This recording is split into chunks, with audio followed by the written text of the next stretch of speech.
The wrench slipped from my greasy fingers as Natalie's voice cut through the garage like a rusty blade. Daniel, we need to talk. I'd been under the hood of my '87 Mustang for 3 hours, losing myself in the honest simplicity of mechanical problems. Unlike my marriage, carburetors don't lie to you. They either work or they don't. No gray areas, no passive-aggressive silences, no sudden demands for trust exercises at 11:30 on a Tuesday night. Before we dive deeper into this story, I have one small request. Please subscribe, drop a like, comment, and hit that hype button to boost this channel so more people can discover these incredible Reddit stories. Can it wait? I called back, not bothering to look up. I'm trying to figure out why this engine keeps missing. No, it can't wait. Her footsteps clicked across the concrete floor of my detached garage, each step deliberate and sharp. Britney texted me something disturbing tonight. Of course she did.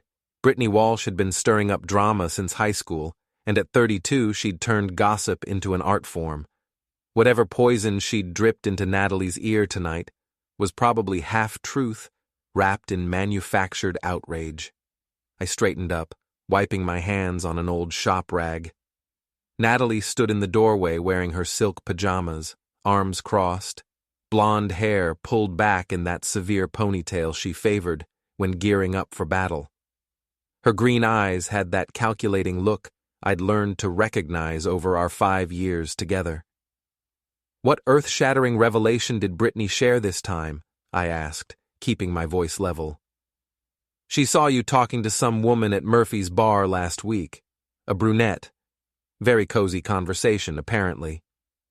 I almost laughed. The brunette was Detective Sarah Vaughn, and our cozy conversation had been about her transmission problems. She'd brought her cruiser to my shop twice in the past month. That was Detective Vaughn. She needed advice about her car. That's what you say? Natalie's voice carried that edge that meant she'd already made up her mind. But how do I know you're telling the truth? Because I've never lied to you. Everyone says that. She pulled her phone from her pocket, holding it like a weapon. Britney thinks we should do a loyalty test, complete transparency. I want to see your phone. The request hung in the air between us like exhaust fumes. I'd heard about these loyalty tests from the guys at the shop. Modern relationship warfare, where couples demanded access to each other's digital lives as proof of faithfulness. It was the kind of paranoid bullshit that turned love into surveillance. But I had nothing to hide. Sure. I pulled my phone from my back pocket and tossed it to her. Password is 4827. Knock yourself out. She caught it, clearly surprised by my immediate compliance. Her fingers moved across the screen, checking texts, emails, call logs. I watched her face fall slightly as she found nothing incriminating. Just work calls, conversations with my business partner Marco about shop business, and a few exchanges with my sister in Portland. Your turn, I said, extending my palm. Natalie's grip tightened on her own phone. What? Loyalty test, right? Complete transparency. I showed you mine. That's different. How is it different? My phone has private things. Girl talk with Britney. Personal stuff you wouldn't understand. I felt something cold settle in my stomach. So your privacy matters, but mine doesn't? It's not like that, Daniel. Don't twist my words. I'm not twisting anything. You demanded to see my phone because you don't trust me. But when I ask for the same courtesy, suddenly it's an invasion of privacy. I stepped closer, close enough to smell her expensive perfume. That's what we call a double standard, sweetheart. Her face flushed red. You're being manipulative. I'm being logical. Either we both get transparency, or neither of us does. Pick one. She clutched her phone against her chest like a shield. I can't believe you're making this about me. I'm trying to strengthen our relationship, and you're turning it into some kind of game. You started the game, Natalie. I'm just playing by your rules. Tears welled up in her eyes, right on cue. The waterworks had always been her go-to move when logic trapped her in a corner. But tonight something felt different. The tears seemed forced, theatrical. "I thought you loved me," she whispered. "I do love you. That's why I handed over my phone without hesitation. The question is, why won't you do the same?" She spun away from me, her silk pajamas rustling. "I need some air. This conversation is making me feel sick."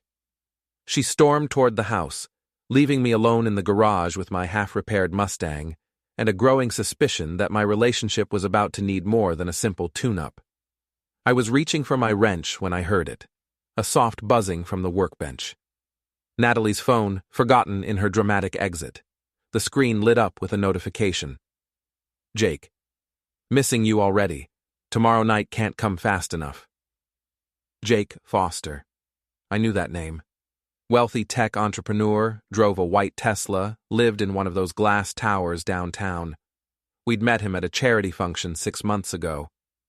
Natalie had laughed at all his jokes, touched his arm when she talked to him. The phone buzzed again. "Jake. Did you tell him yet? We can't keep sneaking around forever." I stared at the screen until it went dark, my reflection ghost-like in the black glass. 5 years together. 5 years of building what I thought was a solid relationship, and she was sneaking around with some tech bro in an expensive suit. The phone buzzed a third time. Without thinking, I picked it up. The lock screen showed another message preview. "Jake. Wear that red dress I bought you, the one Daniel doesn't know about." My hands shook as I set the phone back down. The garage suddenly felt too small, too hot, despite the October chill seeping through the walls. I needed to think, needed to plan. Because if Natalie wanted to play games, I was about to show her what a real loyalty test looked like. The next morning, Natalie acted like nothing had happened. She made coffee, kissed my cheek, and headed off to show houses to unsuspecting buyers. Her phone went with her, naturally. But I'd spent the sleepless hours before dawn doing what I do best, figuring out how broken things really work. My auto repair shop, Harper's Garage, sat on the industrial side of town between a scrapyard and a diner that served coffee strong enough to strip paint. I'd bought the place 8 years ago with money inherited from my grandfather, a man who believed in the honest satisfaction of fixing things with your hands. The garage had 4 bays, a small office, and a basement workshop where I kept my more specialized tools. Marco Santini was already there when I arrived, elbows deep in the engine of a Ford pickup. At 45, Marco was built like a fire hydrant, short, solid, and impossible to move when he didn't want to be moved. He'd been my business partner for 3 years, and before that, he'd spent 2 decades as a mechanic in the Navy. There wasn't much about engines, electronics, or human nature that Marco didn't understand. "You look like hell," he said without looking up from the Ford's carburetor. "Rough night. Woman trouble?" I grabbed a cup of coffee from the pot we kept on a hot plate in the office. "What makes you say that?" "Same look my brother had when he found out his wife was screwing the mailman." Marco straightened up, wiping his hands on a rag. "Want to talk about it?" I'd known this moment would come. Marco had an uncanny ability to read people, probably developed during his Navy years when knowing your shipmates' moods could mean the difference between smooth sailing and mutiny. "Hypothetically," I said, "if someone wanted to recover deleted text messages from a smartphone, how would they go about it?" Marco's eyebrows rose. "Hypothetically? Hypothetically." He set down his wrench and walked over to the coffee pot. "Well, hypothetically, if someone had physical access to the phone and knew what they were doing, they could use data recovery software. Phones don't really delete things. They just mark the space as available for new data. Until that space gets overwritten, the old messages are still there, waiting to be found. What about ongoing monitoring? Hypothetically. That's trickier. You'd need to clone the phone or install monitoring software. Both require physical access and some technical know-how." He paused, studying my face. "This is about Natalie, isn't it?" I told him about the loyalty test, the double standard, and the text messages I'd seen. Marco listened without interruption, occasionally nodding or making small sounds of understanding. "So, what's your plan?" he asked when I finished. "I need to know the truth. All of it. And then what? Then I decide what to do with that truth." Marco was quiet for a long moment, staring into his coffee cup like it held answers to life's great mysteries. "You know, in the Navy, we had a saying, 'Trust but verify.' Sounds like it's time for some verification." He disappeared into the basement workshop and returned with a small device that looked like a USB drive. "Phone cloning tool. Plug it into any computer, connect the target phone, and it copies everything. Messages, photos, call logs, GPS data, the whole digital life. Is it legal? In your own home, with your girlfriend's phone? Gray area. Not exactly illegal, but not exactly kosher either." He handed me the device. But sometimes gray areas are where the truth lives. That evening, I waited.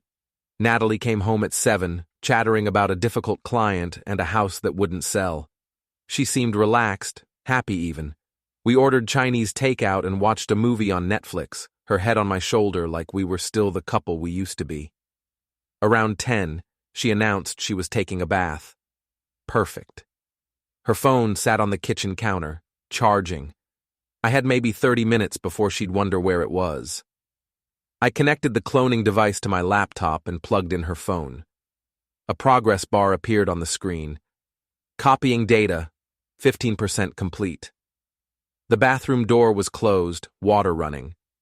Natalie's voice drifted through the house as she talked to herself, probably planning tomorrow's showings. The progress bar crawled forward, 35% complete. A floorboard creaked upstairs.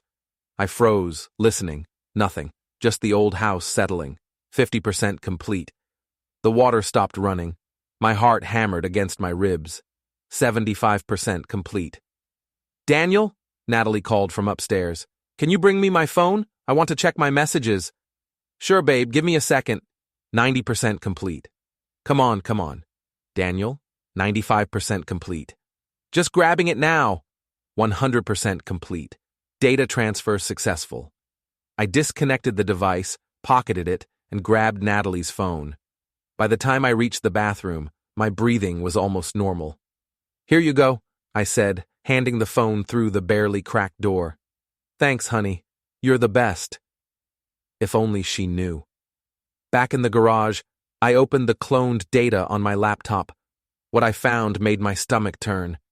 Hundreds of messages between Natalie and Jake, going back 4 months. The early ones were flirty but innocent. By July, they'd crossed every line. July 15th, Natalie. "Daniel's working late again. Want to grab dinner?" July 15th, Jake. "My place? I'll cook." July 20th, Jake. "Last night was incredible. When can I see you again?" July 20th, Natalie. "Tomorrow. Daniel thinks I'm showing houses in Millfield." August 3rd, Natalie. "He suspects something. We need to be more careful." August 3rd, Jake. "Maybe it's time to tell him. I'm tired of hiding." August 3rd, Natalie. "Not yet. I need to figure out the best way to handle this." September 12th, Jake. "I love you." September 12th, Natalie. "I love you too. This is so complicated." October 1st, Jake. "Leave him. We can be together openly." October 1st, Natalie. "It's not that simple. The house, the business, everything is tangled up." October 15th, Natalie. "He's getting suspicious. Asked to see my phone tonight." October 15th, Jake. "What did you tell him?" October 15th, Natalie. "That it was private. He got weird about it." October 15th, Jake. "Maybe we should cool it for a while." October 15th, Natalie. "No, I'm not giving you up. We just need to be smarter." I scrolled through dozens more messages, each one a small knife between my ribs. They mocked my work schedule, laughed about my boring hobbies, planned their secret dates with the casual cruelty of people who thought they were untouchable. But the photos were worse. Natalie in lingerie I'd never seen. Natalie in Jake's apartment, his arms around her. Natalie wearing expensive jewelry that hadn't come from me. The final message was from tonight, sent while I was cloning her phone. Natalie, tomorrow night, Daniel has poker with the guys. We'll have ours.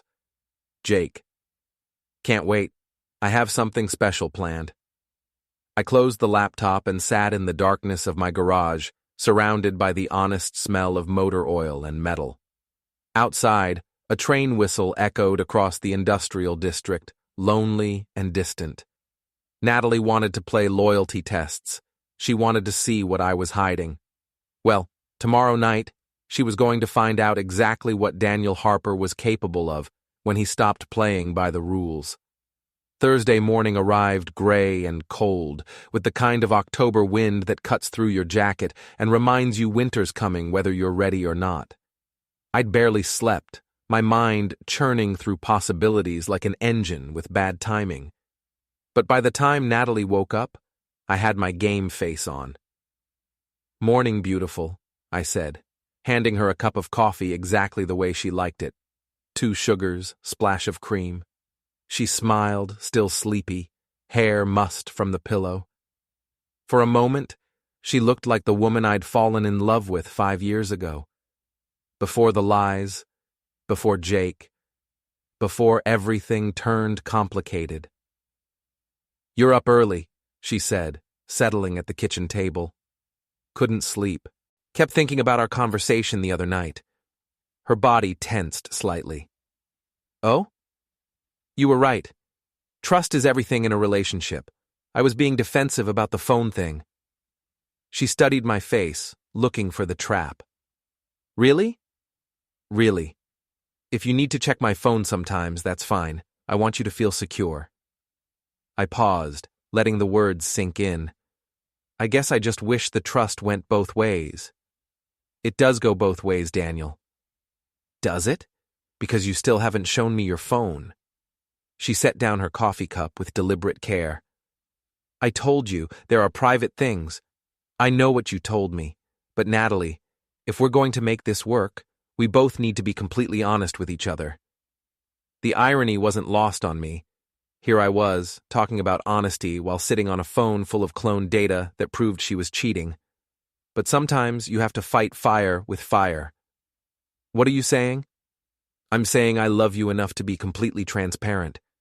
The question is whether you love me enough to do the same." She was quiet for a long time, staring into her coffee like it held answers. When she finally looked up, her eyes were bright with unshed tears. "You're right," she whispered. "I've been selfish.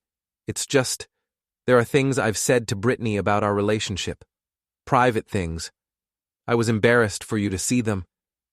The lie came so smoothly, I almost admired her skill. Almost. "What kind of things?" "Just girl talk, complaining about little stuff, the way you leave your tools around, how you work too much, stupid things that don't really matter. If they don't matter, then showing me shouldn't be a problem." She was trapped, and we both knew it. But instead of confessing, she doubled down. "You're right. Tonight, when you get home from poker, we'll sit down and go through both our phones together. Complete transparency." My poker night. Of course she'd mention that. The night she thought she'd be safely in Jake's bed while I was distracted with cards and beer. "Actually," I said, "I was thinking of skipping poker tonight. Maybe we could stay in, order pizza, have that conversation." Panic flashed across her face, gone so quickly I might have imagined it. "Oh, but you love poker night, and the guys are counting on you." "The guys will understand." "No, really, I think you should go. I'll use the time to prepare myself mentally for our talk. It's going to be emotional for me." "I'll bet it will be," I thought. "If you're sure." "I'm sure. Go have fun with your friends. We'll talk when you get home." She kissed my cheek and headed upstairs to get ready for work. I listened to her footsteps on the old wooden floors, the sound of the shower starting, the hairdryer humming.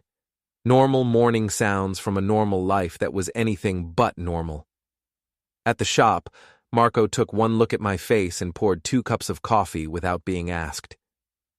You found what you were looking for, he said. 4 months. They've been at it for 4 months. Shit. I'm sorry, Danny. Don't be sorry yet. Be sorry for them. I told him about the messages, the photos, Natalie's performance this morning. Marco listened with the patience of a man who'd seen enough betrayal in his 45 years to know that revenge was sometimes the only medicine that worked. So what's the plan? Tonight, while she thinks I'm playing poker, I'm going to pay Jake Foster a visit. Nothing violent, I added quickly, seeing Marco's expression. Just a conversation between men. And then?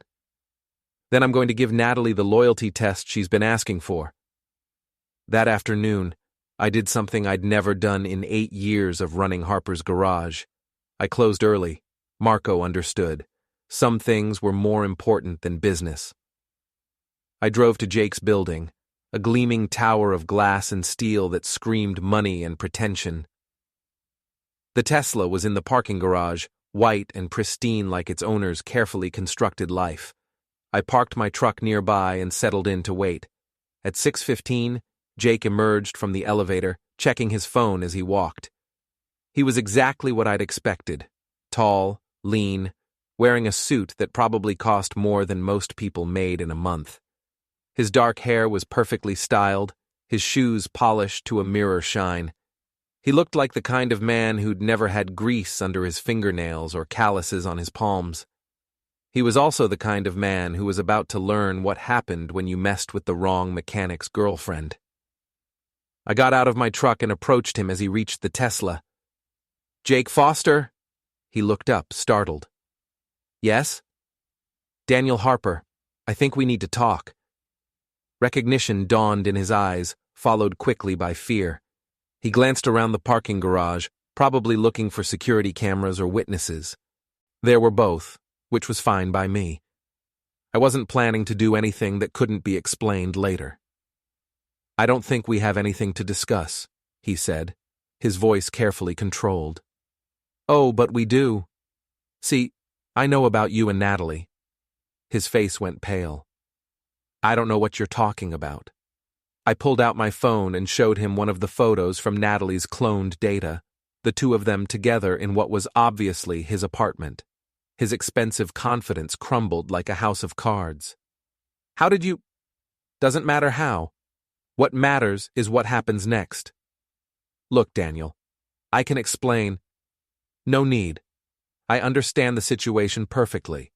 You're sleeping with my girlfriend, and she's been lying to both of us." That got his attention. "Both of us?" I showed him another message, this one from 3 weeks ago. Natalie telling Jake she needed to keep Daniel happy while they figured out their next move. The message that came after it was even better. Natalie complaining about Jake's performance issues to Britney. "She's been playing us against each other, Jake. You're not the love of her life. You're just the guy with the bigger bank account." He stared at the phone screen, his face cycling through emotions like a slot machine. Anger, hurt, embarrassment, and finally, calculation. "What do you want?" he asked. "I want you to understand something.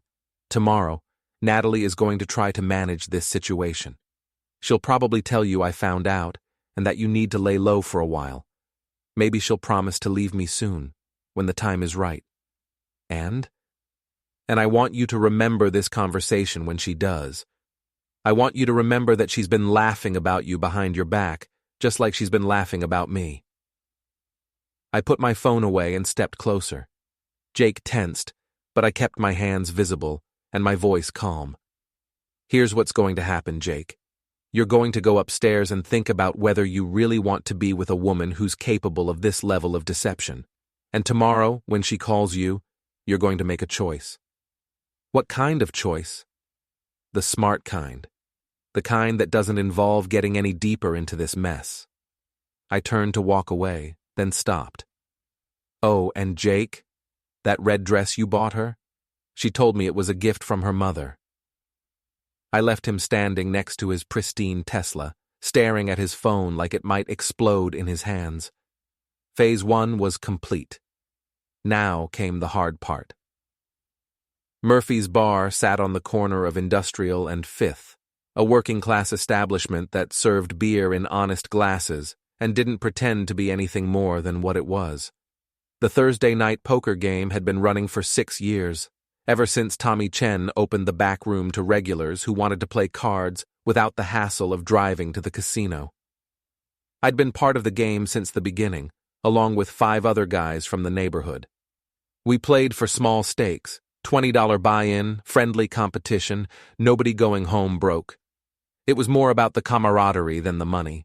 Tonight, I needed that camaraderie more than ever. "You look like someone ran over your dog," said Pete Morrison, dealing the cards with practiced efficiency.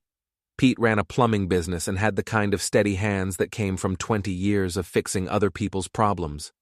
"Just work stuff," I lied, picking up my cards. "Pair of 7s. Not great, but workable." "Bullshit," said Tommy Chen, our host and the owner of Chen's Electronics down the street. "I've seen your work face. This is woman trouble." The other players, Mike Sullivan from the fire department, Dave Rodriguez from the post office, and Jerry Walsh, Britney's older brother, all looked up with the universal expression of men sensing relationship drama. "Natalie's been acting strange lately," I admitted. "Secretive, paranoid about trust issues." "They all go through phases," said Mike, tossing in his ante. "Sarah went crazy about my phone last year. Turns out her sister had been filling her head with stories about cheating husbands." "This feels different," I said.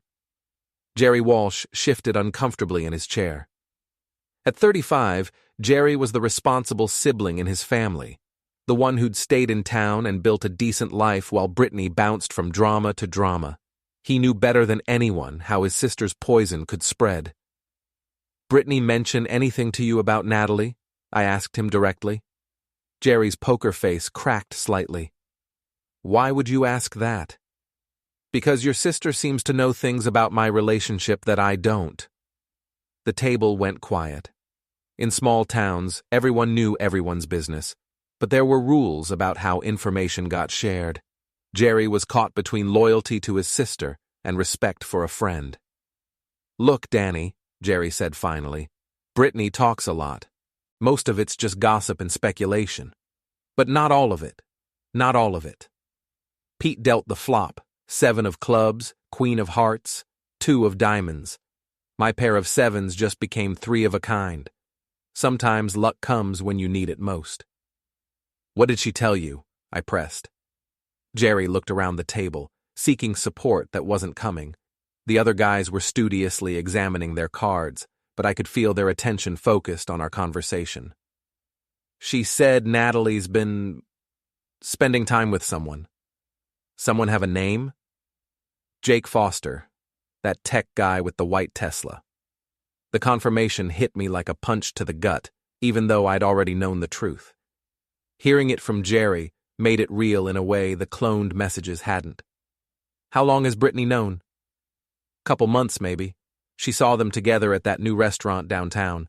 Figured it was business at first, Natalie showing him properties or something. But then she saw them again. And they were, you know." "I know." Mike Sullivan leaned forward.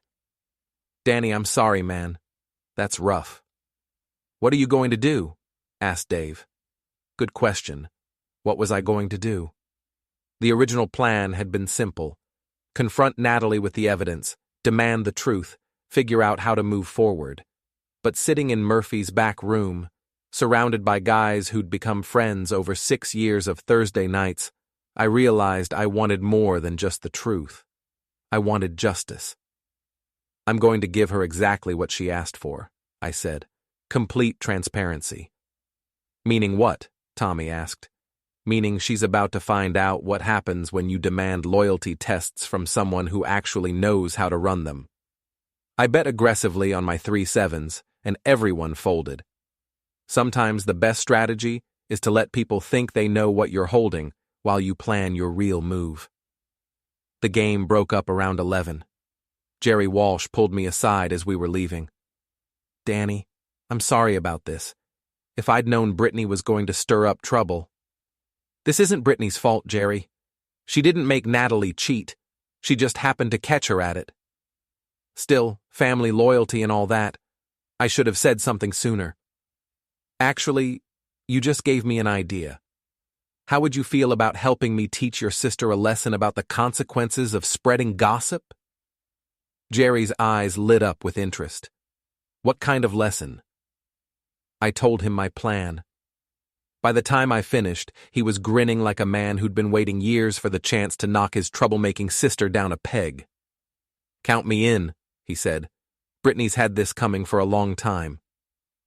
I drove home through empty streets, my mind sharp and focused despite the beer. The house was dark when I pulled into the driveway, but Natalie's car was in its usual spot. She was home, probably sleeping off her evening with Jake, dreaming of whatever lies she planned to tell me tomorrow. I sat in my truck for a moment, looking at the house we'd shared for 3 years. It was a good house. Solid construction, decent neighborhood, the kind of place where people raised families and built lives. I'd been happy here, or thought I had been. But happiness built on lies isn't real happiness. It's just ignorance with better lighting. I walked quietly through the front door and up the stairs. Natalie was asleep in our bed, her blonde hair spread across the pillow like spilled sunlight. She looked peaceful, innocent even. If I hadn't seen the messages, the photos, the evidence of her betrayal, I might have crawled into bed beside her and pretended everything was normal. Instead, I went to my study and opened my laptop. I had work to do. The cloned data from Natalie's phone was just the beginning. Over the next 3 hours, I dove deeper into her digital life than she'd ever imagined possible. Social media accounts, email, cloud storage, location data. Modern technology left footprints everywhere, and I was very good at following trails. What I found painted a picture of systematic deception that went far beyond simple adultery. Natalie hadn't just been cheating on me with Jake. She'd been planning her exit strategy, researching divorce lawyers, calculating asset division, even looking at apartments in the expensive part of town. She'd been preparing to leave me while pretending to love me. Every kiss, every I love you, every moment of intimacy over the past 4 months had been a performance designed to keep me unsuspecting until she was ready to make her move. But the most damaging discovery was a series of emails between Natalie and her friend circle, including Britney. They'd been discussing the Daniel problem for weeks, strategizing about how to manage the breakup to maximize Natalie's financial advantage. They talked about me like I was an obstacle to be overcome, not a person with feelings. The final email, sent just 3 days ago, laid out the complete plan. Natalie would continue the affair until after the holidays, then manufacture a crisis that would justify leaving me. She'd already consulted with a lawyer about claiming emotional abuse to improve her position in the property division. I closed the laptop and sat back in my chair, feeling something cold and hard settle in my chest. This wasn't just infidelity. This was calculated destruction of everything I'd worked to build. Well, 2 could play that game. I pulled out my phone and started making calls. Some people might call what I was planning revenge. I preferred to think of it as a loyalty test, the kind that would leave no doubt about who was really being loyal to whom. Friday morning came with the kind of crisp October air that made everything seem sharper, more focused. I'd slept for maybe 2 hours, but adrenaline was keeping me alert as I went through the motions of normal life. Shower, coffee, small talk with Natalie about her day ahead.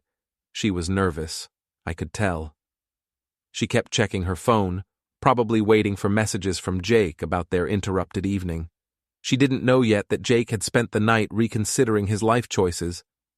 "You're quiet this morning," she said, buttering toast with unnecessary concentration. "Just thinking about our conversation tonight. The phone thing." "Right, that." She forced a smile. "I'm actually looking forward to it, clearing the air." "Me too. Complete honesty, like you said." She nodded, but her eyes wouldn't quite meet mine. "I should get going. Busy day ahead." "What time will you be home?"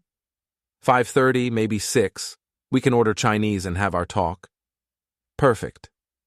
She kissed my cheek and headed for the door, pausing to grab her phone from the counter. As soon as her car disappeared down the street, I called Marco. "It's time," I said. "You sure about this, Danny?" "I'm sure." "All right, I'll make the calls." The beauty of living in a small city was that everyone knew everyone. Marco had connections throughout the service industry, guys who delivered flowers, food, packages, guys who could be trusted to handle unusual requests without asking too many questions. By noon, the first phase was in motion. At Harper's garage, I spent the day working on routine repairs while my phone buzzed with updates. Jake had called in sick to work. Apparently my conversation with him had been more effective than expected.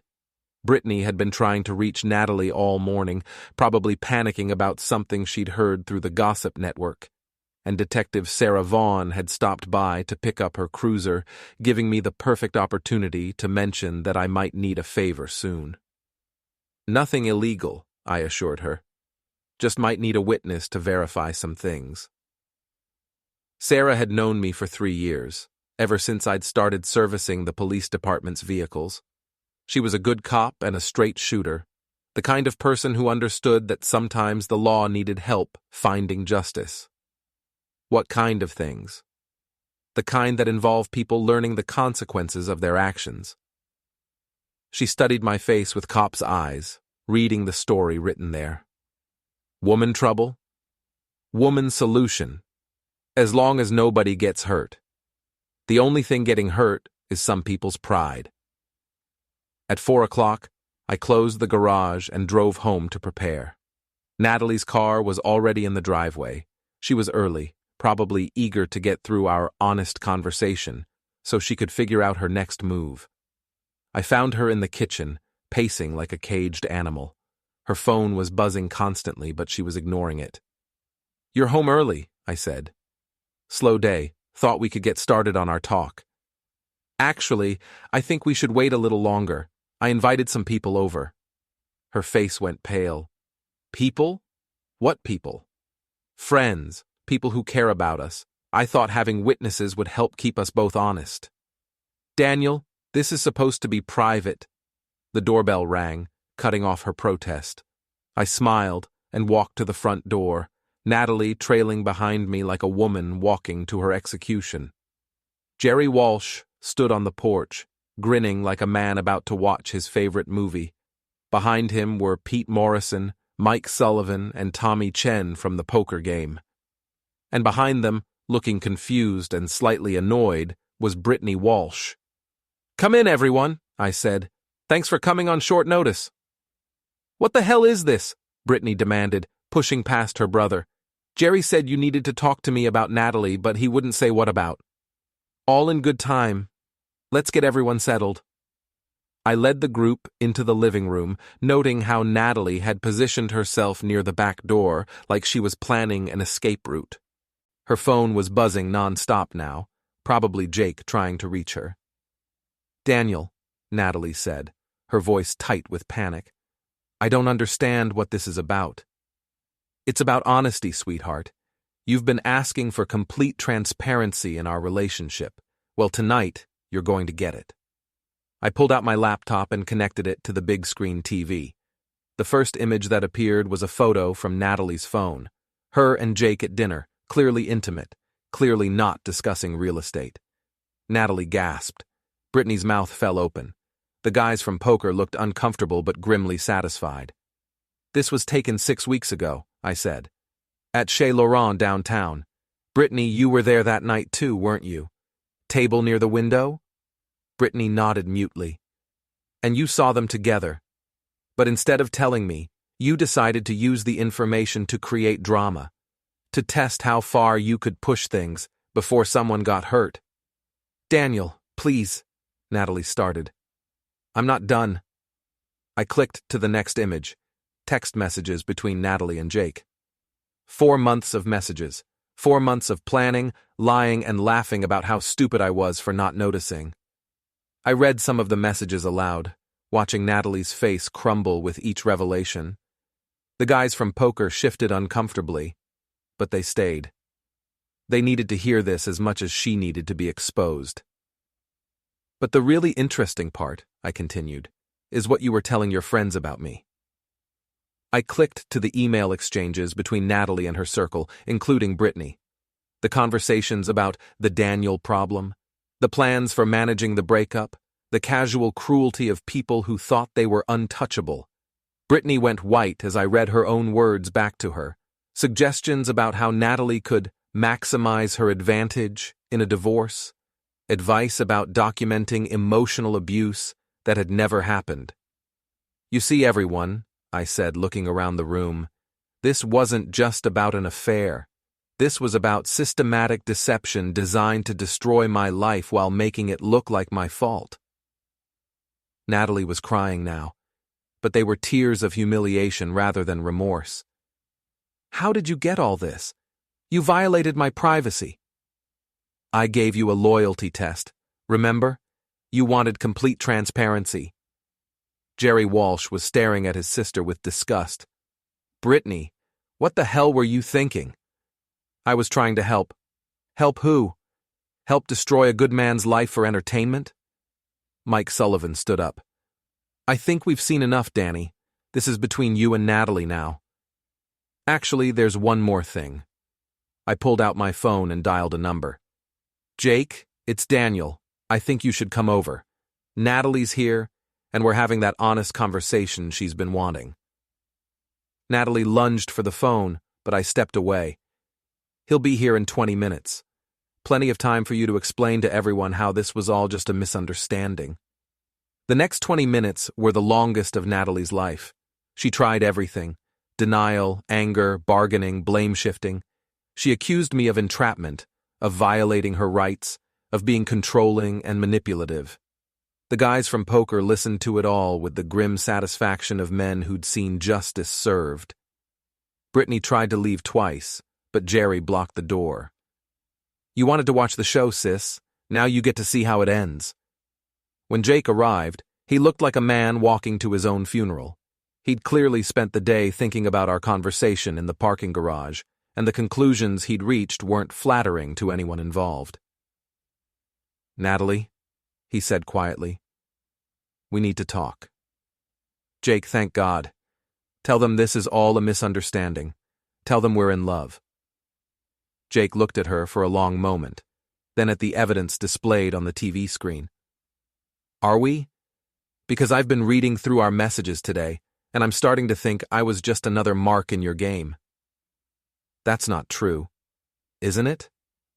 You've been playing me against Daniel, telling me what I wanted to hear while planning your exit strategy. You never intended to leave him for me. You just wanted to see how much you could get away with. The room fell silent except for the sound of Natalie's ragged breathing. She looked around desperately, seeking an ally, finding none. You're all against me, she whispered. This is harassment. This is abuse. No, I said quietly. This is accountability. This is what happens when you demand loyalty tests from someone who actually knows how to give them. I walked to the front door and opened it. Your car keys are on the kitchen counter. Your clothes are packed in suitcases by the back door. You have 1 hour to get your things and leave. You can't throw me out. I live here too. Check the lease, Natalie. This house is in my name only. You're a guest who's worn out her welcome. She looked at Jake desperately. Take me home with you. We can figure this out together. Jake shook his head. I don't think so. I need some time to think about what kind of person I want to be. One by one, the witnesses filed out. Jerry dragged Britney with him, promising her a long conversation about the consequences of stirring up trouble. The poker guys shook my hand and offered quiet words of support. Jake left without saying goodbye to Natalie, and finally, it was just the two of us in the house we'd shared for 3 years. I loved you, she said, standing in the doorway with her suitcases. No, you didn't. You loved what I could provide. There's a difference. She opened her mouth to argue, then seemed to realize there was nothing left to say. She walked to her car, loaded her bags, and drove away into the October night. I stood in the doorway watching her taillights disappear, feeling something I hadn't expected. Relief. 3 weeks later, I was under the hood of a 1995 Camaro, when Detective Sarah Vaughn walked into Harper's garage.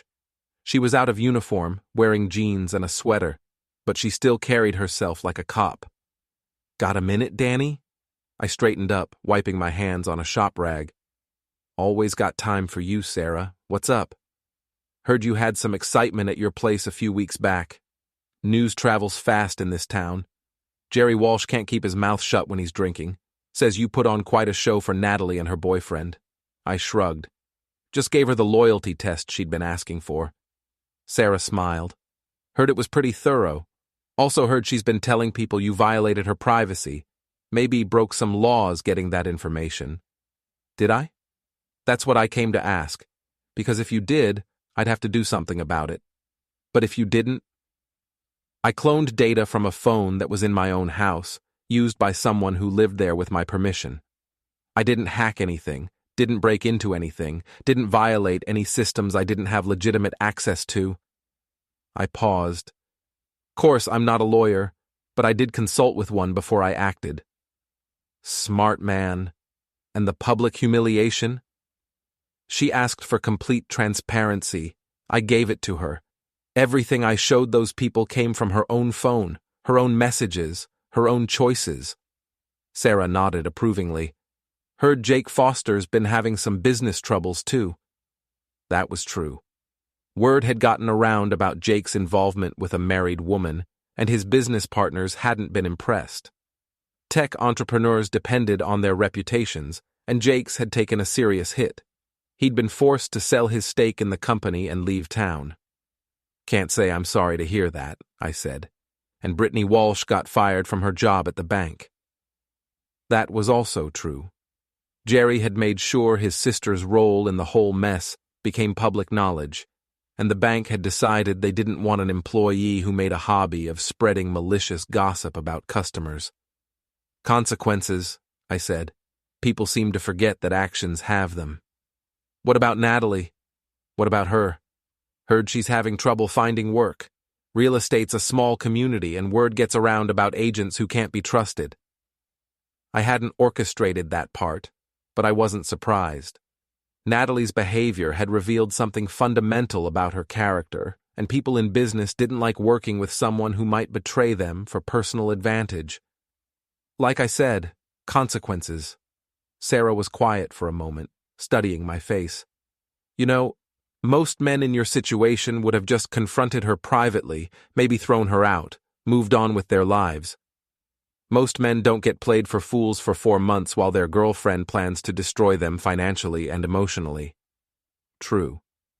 But what you did, it was thorough. Complete.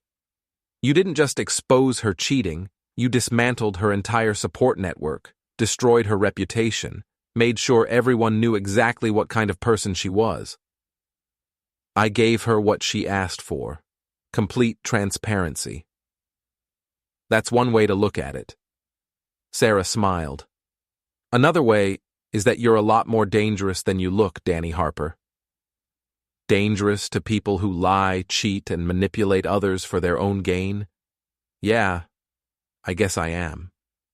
Good. This town needs more people like you. After Sarah left, I went back to work on the Camaro. It was a beautiful machine, classic lines and honest engineering, but someone had neglected it for years. The engine was full of sludge, the transmission was slipping, and the electrical system was held together with electrical tape and prayer.